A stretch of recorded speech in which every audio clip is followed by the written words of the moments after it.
All right, we good? All right, appreciate everybody. Sorry for being a little late. Just wanted to start off talking about our upcoming ball game here tomorrow at Kentucky. I expect it to be a great basketball game. It's really, I think every time these two teams play, no matter where someone's ranked, it's always a competitive game. You're going to get the best out of both teams. I think it's a little bit of a lot of it's changed in some ways of trying to make sure that all the players understand the importance of the game. It's not just another basketball game on the schedule. We're fortunate to have a few of our returners that have played in this for a few years that totally understand it, but at the same time we've got a lot of freshmen who are going to be competing in this game for the first time, and trying to get them to understand the gravity of the game, the excitement that's going to be behind it. I expect a great crowd. And it should just be a really, really competitive and fun basketball game. Jeff, you've coached against Kenny in the ACC now. I kind of asked about it a few nights ago, but what do you feel like a Kenny Brooks-led team kind of brings to this rivalry? Well, I mean, I've seen him move. I wish he could play. So I would take him at the point instead of Amor at this point in time. So if he's interested in trading with her, I'd love to see him lead that team out there. No, I mean they're going to be well coached. And he's going to have the best player on the floor. Amor is going to be a first round pick. She probably would have been last year if she came out. He did a great job of keeping her and allowing her to come to Kentucky with him. She runs that whole thing. I mean, she did it at Virginia Tech. She was fantastic for them. She's got 25 assists and 5 turnovers on the season. She's a kid that can score the basketball at will. She hasn't shot it great yet, but it's going to happen. I just hope it's not tomorrow. But her court vision is uncanny, and then she's doing a great job of getting it to the bigs, and they're doing a nice job of finishing. So just really well coached, run really good stuff, and you've just got to try to contain Amor and keep her in front of you. You're not going to stop her. And then you've got to do everything you can to keep them off the glass. They have great size, and you've got to try to limit them to one shot. And if they're going to get some offensive boards. It's just a matter of not giving them a simple stick back once they get it. Kind of going off Alexis's question, you've played against Kenny Brooks in the ACC, now has an in-state foe. How do you think this new chapter of the rivalry might impact women's basketball in the state of Kentucky?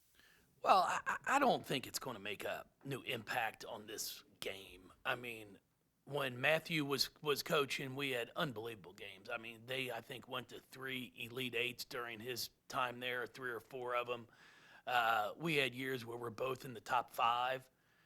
Kyra had some really good teams as well. So I don't think it changes. I mean, when Angel McCautry was here before, the first 2 years before I was coaching, they've always had great games. So I think we're going to continue to have great games as we go through. And it's been that way no matter who's been coaching. Before I was here, before Matthew and Kenny and Kyra. So I expect the game to just continue to be very competitive. Great fan base, both our programs. The fans do a great job of coming out and supporting women's basketball. When you look at them on film, how similar are they to his Virginia Tech teams? Well, I mean they're big. They've got really good size. Strack came with them as well. Lexi Blue, a young lady, a freshman who signed with Virginia Tech, came with them. So he's got a lot of familiar faces that he had worked with, was going to work with, and then he's done a really nice job of getting some transfers in to fill some places. So they're similar in some ways, but different in others. But the one key thing they have still is Amor, and she does a great job of running that team. And she's going to do a great job when she's finished at Kentucky, when she goes on and plays professionally. She's very talented, very skilled, understands the game, great court vision. She's fun to watch on film. This is obviously a big rivalry in all the sports between the schools, but for you particularly, it's always seemed like, okay, it's a big game, but you might have UConn 2 weeks later, you might have another one, and then whatever. You want to win, and you've done a good job winning it, but you seem to have kept it in more of a perspective. I don't know than maybe some others. Do you feel that way at all? Or? Well, the one thing about it is, I mean, it's definitely the game we're trying to win. I mean, we know how important this is to our fan base and our program, to both fan bases. I mean, Kentucky wants to win as bad as we do. But as you said, it's not like after tomorrow the season's over, and all of a sudden we can be like, hey, hot dog, we're done. We've got South Florida and Orlando, at Colorado, Oklahoma here at home, UConn in New York City. We're at Memphis. Before we even get into the NC State game in the middle of December here at home. So one non-conference game is not going to dictate how this thing goes. I mean, I can go back to our 17-18 year. What year was it? Our 13 year when we had them beat here at home. We fouled 3-point shooter in the corner with under a minute to go in the game. We lose. Everybody's like, oh, my God, the world's coming to an end. And then we go beat a Baylor squad in Tennessee and get to a Final Four, and all of a sudden everybody forgot about that game in December. So we know the importance. I know the importance. But at the same time, you can't lay it all on this game and then win or lose, be like, hey, we're good. So I want to see us to continue to grow. We know what we have to do. There's a huge assignment in front of us. Being able to rebound the basketball, we've got to play tough, we've got to play physical, and we've got to play smart. We've done a pretty darn good job of limiting our turnovers until the last 4 or 5 minutes of games.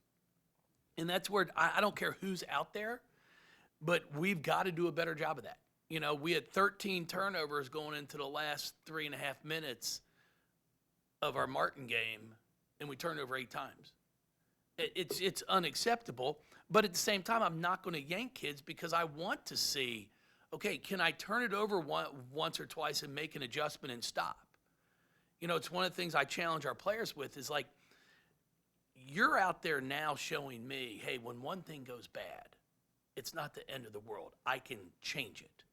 And then if you're not able to do that, then when you do turn it over that one time, I got to get you out because I know 2 or 3 more are coming. So game film is a great thing to have, and when you're up 15 or 20, you can let kids try to play through some things. So we know taking care of the basketball is going to be very important tomorrow night as well. Last week you mentioned more than just Jalea's defensive presence. It's her encouragement. It's her as an encourager on the bench. Kind of saw that when she was cheering for Esiosa a couple of days ago. How much of an impact have you seen that level of energy or that encouragement affect the other players in terms of just them being maybe a little more confident in themselves?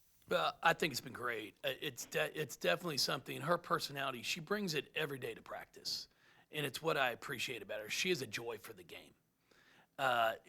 She loves to have fun while she's playing it, and it's one of the things I've tried to talk to all the kids about. It's supposed to be fun. It's a game. Yeah, it's a business for all of them now. But it is truly supposed to be something you love to do and have joy doing it. So Jalea shows it every single day, and I think it's been great because I think a lot of our freshmen are seeing, okay, you can compete at a high level and want to win, but you can also have fun while you're doing it.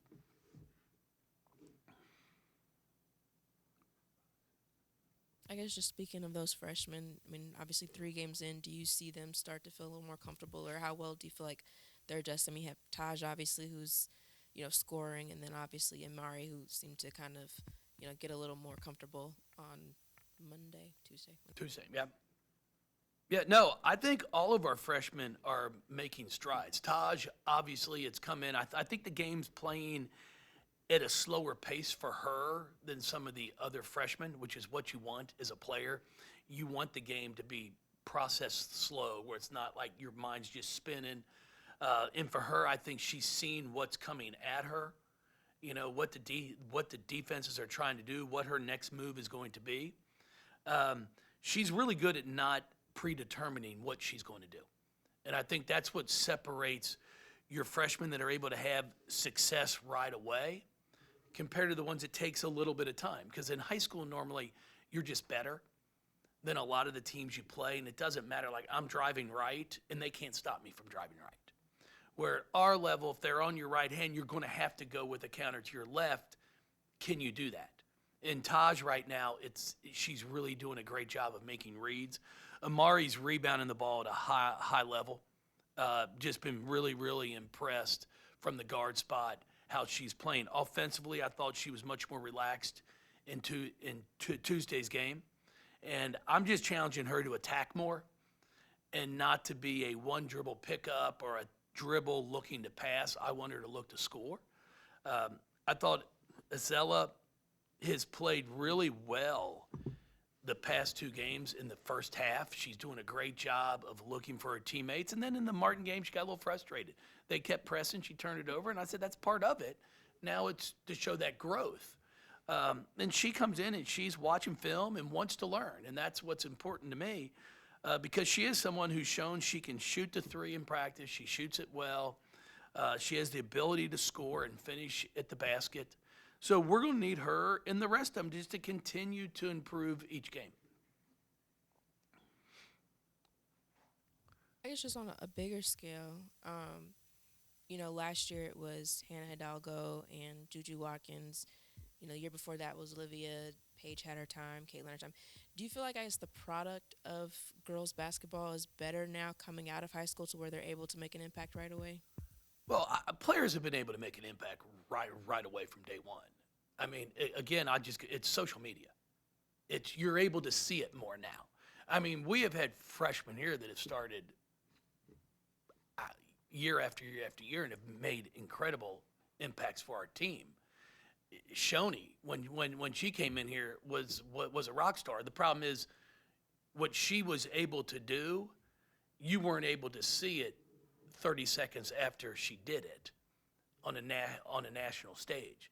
She passed the ball as well as any player I've ever seen play the game. And that's anybody now. But you just didn't have the opportunity to see that if you weren't at the game. Golly, I think we played Memphis. I don't know if it was her senior year. She had 7 threes in the first half. I think it was 7. I think she had a school record. And it was an ESPNU game, I think, but unless ESPNU put that on as a highlight, you weren't seeing it. Where now, if that happens, your conference, your school, they're instantly putting that all over the place. So I think freshmen have been playing from day one, but now we're finally able to showcase them.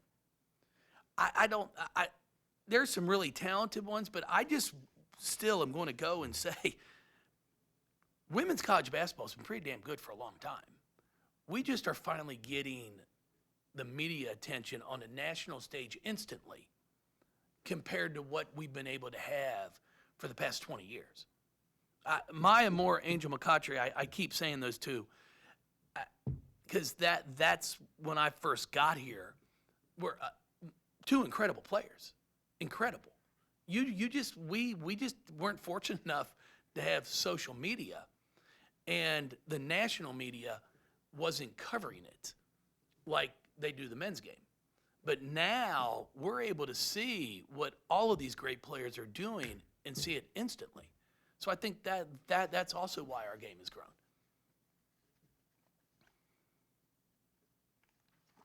All right, everybody. Appreciate y'all. Thank you again.